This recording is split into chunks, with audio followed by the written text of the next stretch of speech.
Conrad I of Masovia invited the infamous Teutonic Knights from the Kingdom of New Jerusalem to invade the expanding state of Old Prussia. Conrad sought to eliminate the Prussian threat while gaining an allied Christian state. Through the unified skill and knowledge of New Jerusalem, and inspired in the name of God, the Teutonic Knights took over and swept the kingdoms of the area, taking on parts of Poland, small autonomous duchies, and the totality of Prussia. By 1237, a Christianized Teutonic state was created. This rulership of the Teutonic Knights would last in relative stability and power, allowing for the impressions of culture and disciplines to make their mark.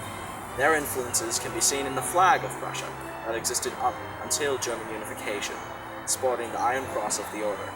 As time passed, however, the surrounding enemies began to grow and develop in their own influential manner.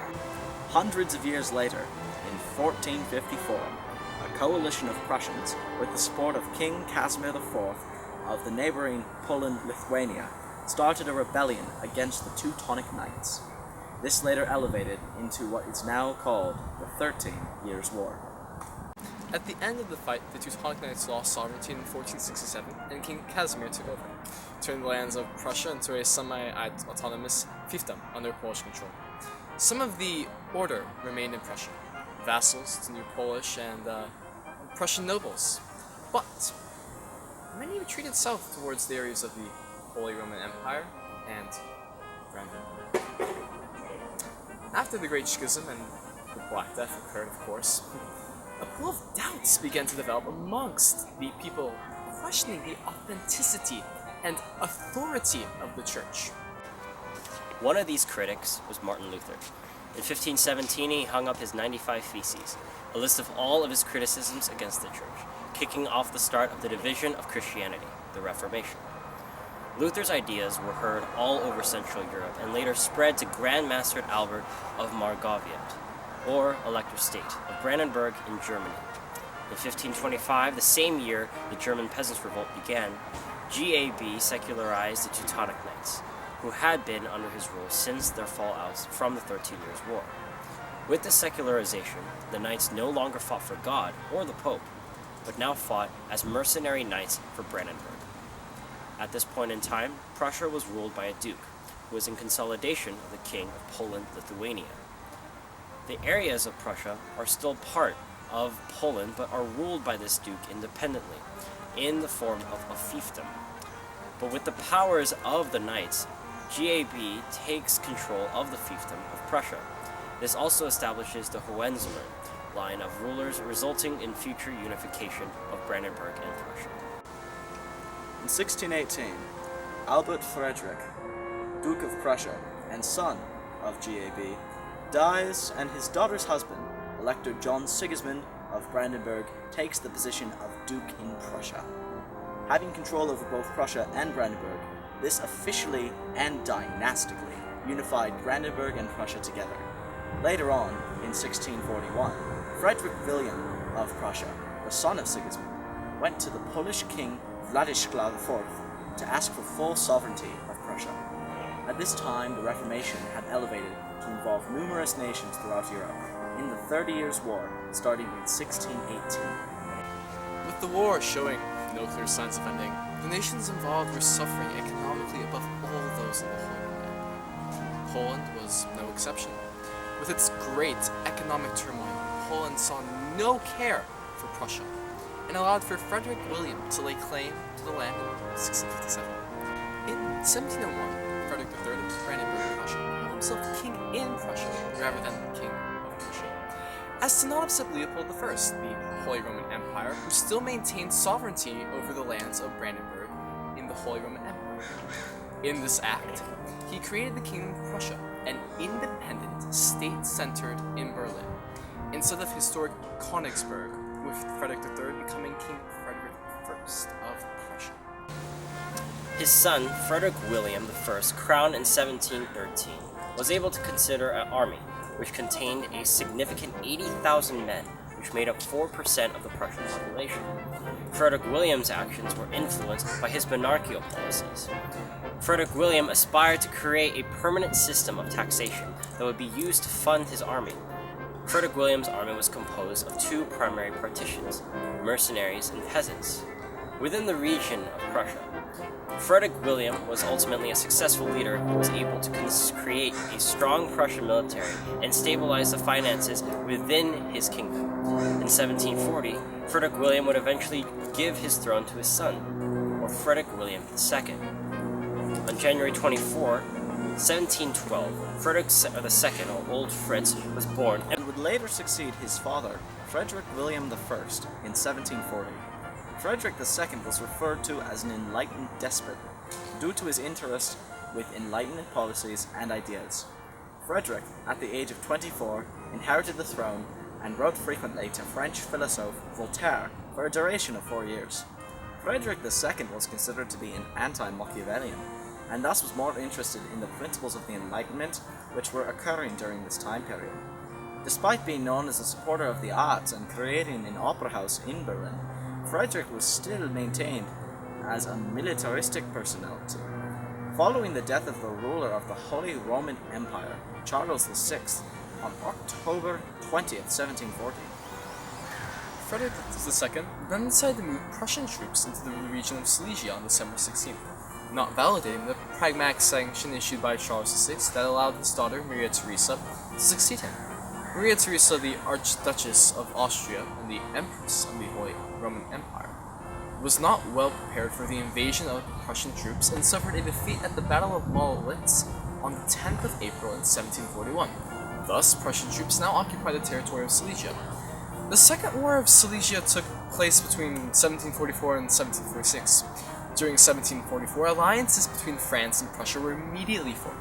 Ultimately, France declared war on Austria and was readying itself for a war against the Austrians. Maria Theresa had difficulty preventing the invasion of Saxony by French forces. In 1772, the lust for power of Frederick William II after the massive defeat at Mollwitz, and so in a political agreement between Prussia, Russia, and Austria, partitioned the borderlands of Poland. This was the first of 3 partitions of Poland that would eventually dissolve it entirely by 1795.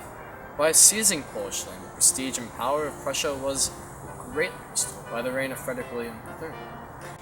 In 1803, Napoleon Bonaparte names himself Emperor in France, beginning his glorious march across Europe, seizing territories and installing liberal ideas from the recent French Revolution.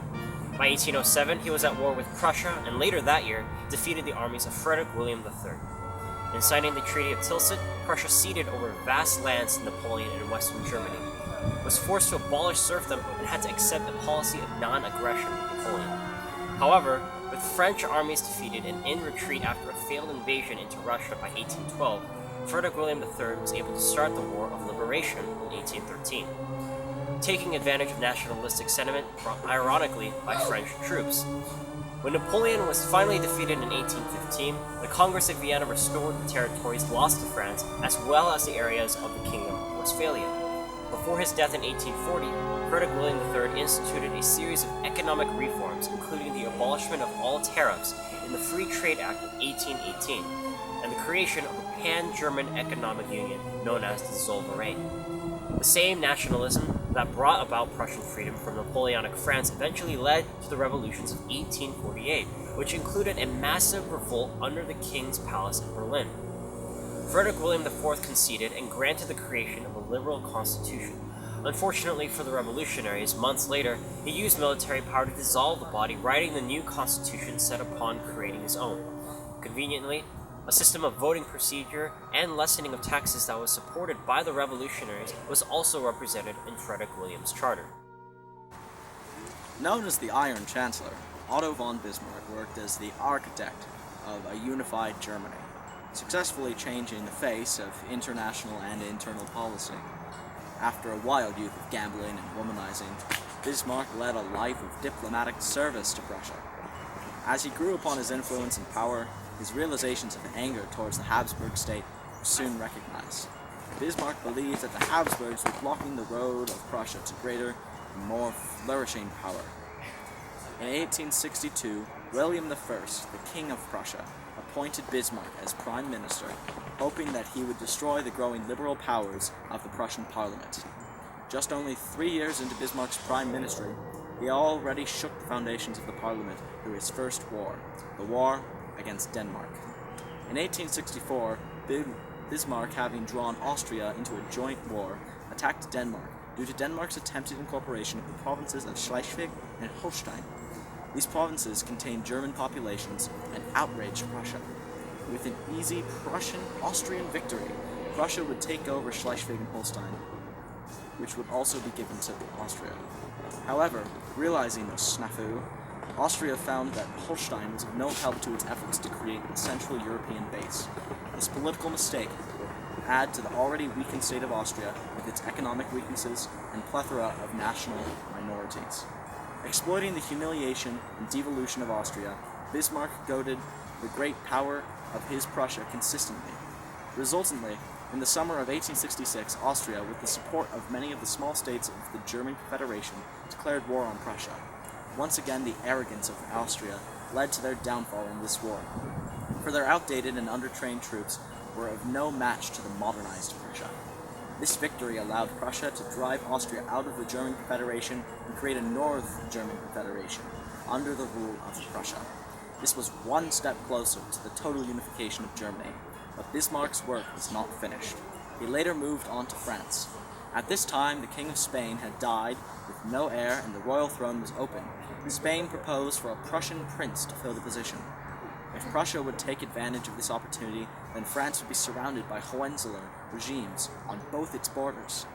Bismarck, taking advantage of the anger of France, took to the media to get nationalistic sentiments on the news covers by editing the Ems telegram.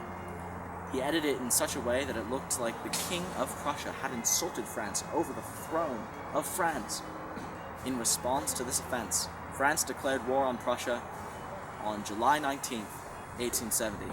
In only a month, on September 2, 1870, the Prussian armies captured Napoleon III, effectively ending the Second Republic of France.